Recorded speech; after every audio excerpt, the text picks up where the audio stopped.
Qu'est-ce qui vous fait sortir du lit le matin? Mon réveil avant tout. Ma copine. Qu'est-ce qui te fait te lever le matin? L'odeur du café, ou alors l'appel de mon manager, des fois. C'est rare quand même. Le fait que j'aime mon métier. C'est l'envie d'être entassé dans le RER A comme des sables. L'audit, une passion de jeunesse. Pas vraiment, plus le résultat d'un parcours scolaire. J'ai envie de dire que je suis un peu tombée dedans. Et toi, une passion de jeunesse? Non. En tant qu'ingénieur, j'avais envie de voir autre chose que le technique. Pas spécialement, plus une évolution au cours de mon parcours universitaire qui m'a guidé vers ce métier. La principale qualité pour réussir chez Mazars, pour moi, ce serait l'organisation. La rigueur. Être humble et penser qu'on a toujours quelque chose à apprendre. Un peu de persévérance. Avoir un esprit entrepreneurial, être proactif, avancer et faire avancer les autres. Être soi-même.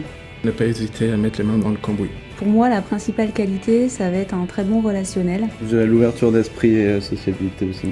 Sociabilité, c'est... Voilà. Si, c'est mon mot. Alors, y a-t-il une Mazars Touch? La préoccupation de ses équipes. Oui, il y a une Mazars Touch. Mazars.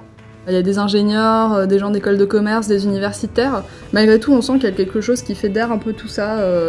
Et je pense que c'est la Mazars Touch. Y a-t-il une Mazars Touch? L'esprit d'équipe. La bonne humeur. La collaboration. La convivialité. La spontanéité. Le parrain, un ami qui vous veut du bien. Ça fait un peu peur, le parrain. C'est d'abord un collaborateur expérimenté qui accompagne ses filleuls au cours de leur carrière. Moi, ça fonctionne très bien et c'est un vrai appui dans l'entreprise. Moi, c'est une deuxième maman. Donc effectivement, ma marraine me veut du bien, enfin j'espère. Quelqu'un qui vous épaule, qui vous conseille et qui vous accompagne tout au long de votre carrière chez Mazars. Le conseil chez Mazars, c'est comme partout ailleurs.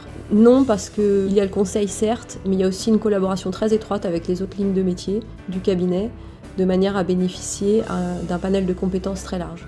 Pas forcément super bien installé sur ces fauteuils. Qu'avez-vous appris chez Mazars que vous n'attendiez pas? Moi, je sèche. Il y a un brin de rigueur quand même. Que j'étais une fille patiente. C'est toi qui le dis. Là, je botte en touche. Ah non, on a dit qu'il n'y avait pas de buzzer. Par la force des choses, j'ai dû apprendre à repasser mes chemises. J'ai appris que l'esprit de solidarité que j'ai jadis vécu en école peut toujours se prolonger, même dans un cadre professionnel. Le costume, c'est confortable? Bien sûr.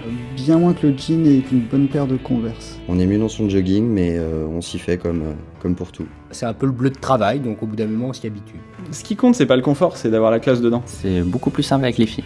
Ouais. Les carrières à l'international, info ou intox? Info, parce qu'on m'a proposé il y a 3 ans de reprendre la tête d'un bureau en Europe de l'Est. Et c'est une réalité puisque j'ai commencé ma carrière chez Mazars à New York. Info encore parce que pas mal de gens qui travaillent avec moi sont partis. Une à Los Angeles, un autre à Pékin, le 3e à Londres, donc c'est une vraie info. Vous avez choisi l'audit, vous avez choisi Mazars. Sans hésitation, j'ai choisi Mazars.